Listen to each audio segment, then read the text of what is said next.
Hello guys, good morning. This is Ace. Welcome back to my channel. And in this video, we're going to talk about another update from travel.state.gov. There is a recent update about the immigration visa prioritization, and I am going to talk about that with you. So if you're interested regarding this topic, please continue to watch this video.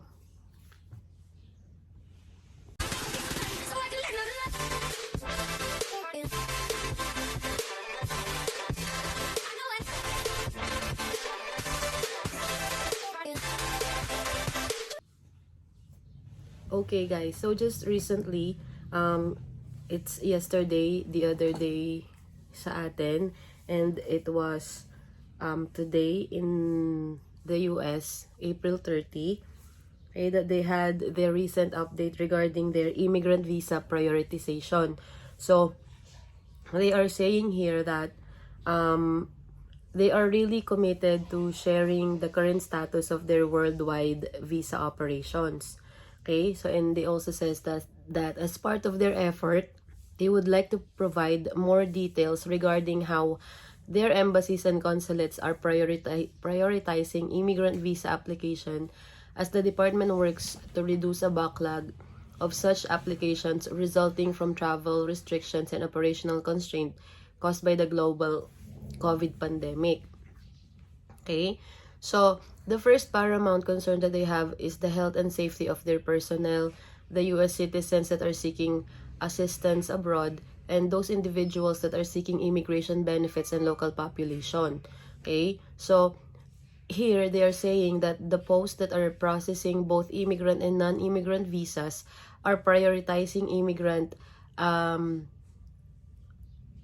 visas.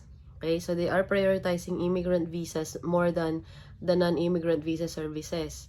Okay, but however, the volume and type of visa cases each post will process continues and depends on the local condition, including restrictions on movement and gathering imposed by host country governments. In addition, consistent with U.S. government guidance on safety in federal workplace, U.S. embassies and consulates have implemented social distancing and safety measures which have reduced the numbers of applicants consular sections are able to process in a single day. Consular sections will resume providing all routine visa services as it is safe to do so in that particular location. So they are still saying that they are already working on the visa cases. Unfortunately, because of COVID-19, they are still unable to do so their normal process. So let's continue. The petitioners and applicants in the immigrant visa process are more than just numbers. Okay, they are acknowledging that the stress and hardship that they have borne during the past year of reduced operating capacity as a result of COVID and necessary measures taken to protect health and safety to comply with local requirements, as well as COVID-related limitations on their travel or visa issuance. They also recognize the importance of each immigrant visa category. However, during the pandemic, the department has been forced to make difficult decisions regarding how our consular sections should provide immigrant visa applications as they operate at limited capacity and as they work through a backlog of immigrant visa cases once they resume full operating capacity.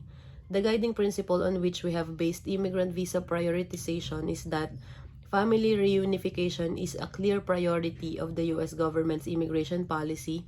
A priority is expressed in the Immigration and Nationality Act.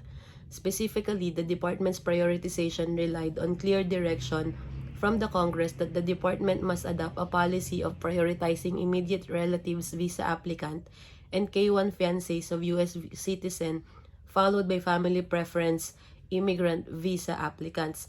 So in this, they are saying that they are going to prioritize first the immediate family visas and the K-1 visas applicant. Okay?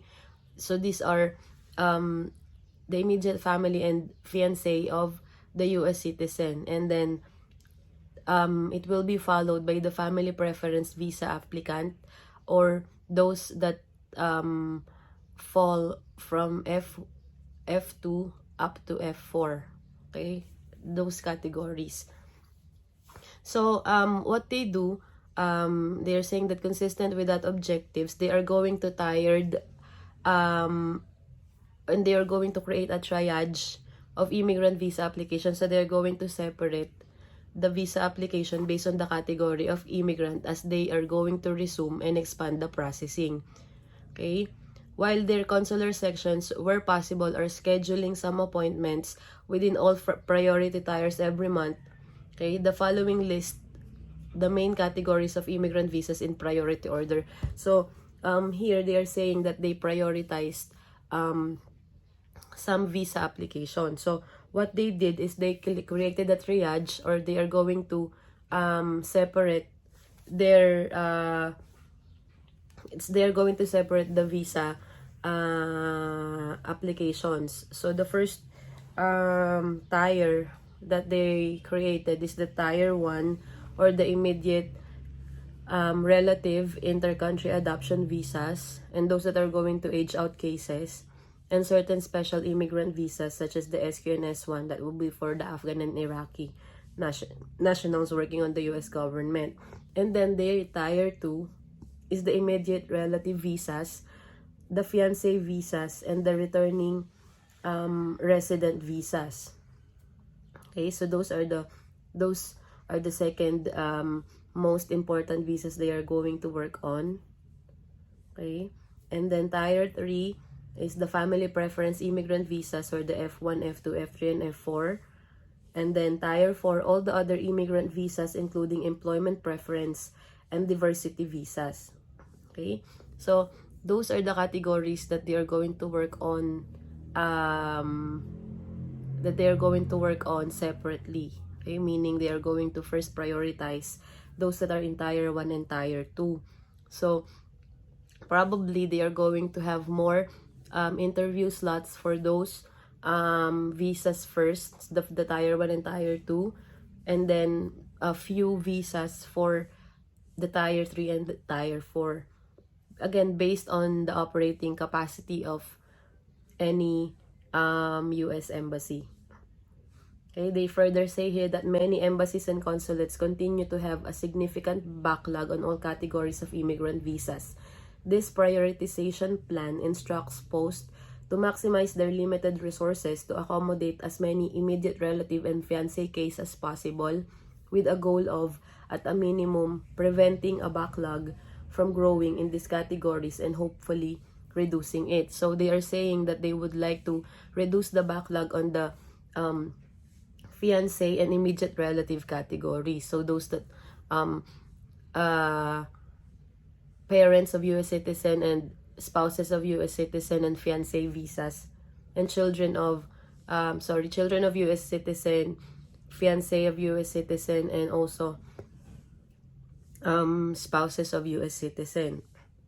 Okay, however, the prioritization plan also instructs posts to schedule adjudicate some case in tier 3 and 4 each month. Well, they are saying here that this prioritization is also telling the consular office to at least have some interview schedules for F3 and for the family category, family preference, and also the diversity visa. Well, here in the Philippines, we don't have diversity visas yet. Okay, so again, tiers 1 and 2 are being prioritized, but they are also going to post some schedule in tier 3 and tier 4. So let's see how the US Embassy here in the Philippines going to send out schedules. We further acknowledge that certain programs, including the Diversity Visa Program, operate on a fiscal year basis as required by law. The Department values the Diversity Visa Program and is making every effort to process as many diversity visa cases as possible. Well, again, we don't have diversity visas here in the Philippines. However, as a result of COVID, the number of visas issued in lower priority preference categories or in such programs as the Diversity Visa Program likely will not approach the statutory ceiling in fiscal year 2021. So,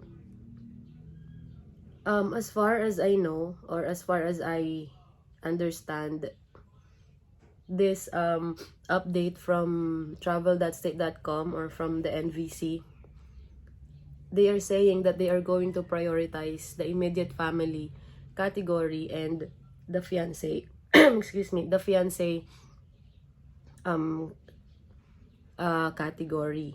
Okay, so they are going to reduce the backlog on those kinds of visas, and yeah, they are going to work harder for it so that the backlog will be lowered. Okay, so well, at least they are saying here that they are going to work on those visas, so those that are in the immediate family category and in the fiancé visas, they will be that will be good news for them. But unfortunately, for the other family category, we still need to wait more time because they are not prioritizing the categories. But again, as they said, that they are going to at least work on a minimum for those kinds of visas. Okay, so I hope guys that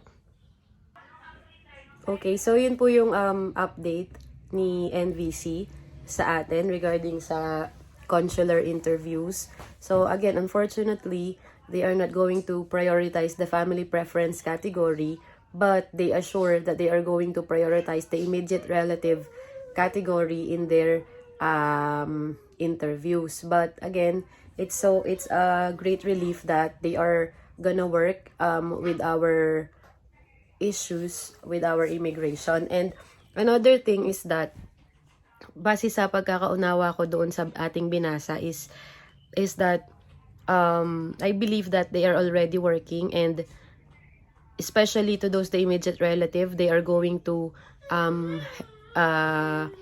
heads up with the backlog. Ibig sabihin kailangan nilang tapusin or yung backlog sa immediate relative, because probably as far as I know, they don't have any limit sa category na yon. So that means they are going to get more backlogs than other categories like the family preference category. So probably that's the reason why they are prioritizing that. And also, since sinabi nga nila kanina, they have its law na sinasabi na they should, the INA Act, wherein they should have the family together. So they are the children, they are the spouses. So it's really a must that they prioritize those kinds of visa. And for the family preference naman, unfortunately, maybe they are not gonna fill up, or they are not going to minimize all, or they're not going to finish all the backlogs, but at least they're going to minimize some of it, because again, there are limits for those kinds of visas, and they are pertaining to this fiscal year 2021. So maybe they're going to heads up to keep up on the visas of the immediate relatives, and then work on some visas in the family preference categories, or where those categories wherein they have limits on them. Okay, so I hope you guys were enlightened, and let's just pray and hope that something good will happen, and that the US Embassy here in the Philippines will update us on how are they going to operate, because that is again a worldwide update from the NVC, and it's better to wait and look for the update here in Manila. Okay, so I hope that you guys were enlightened and were updated by this. Thank you so much. Again, I would like to thank all the people in US Visa Family F4 category in a Facebook. Shout out to all of you guys. Thanks for your support. Bye-bye.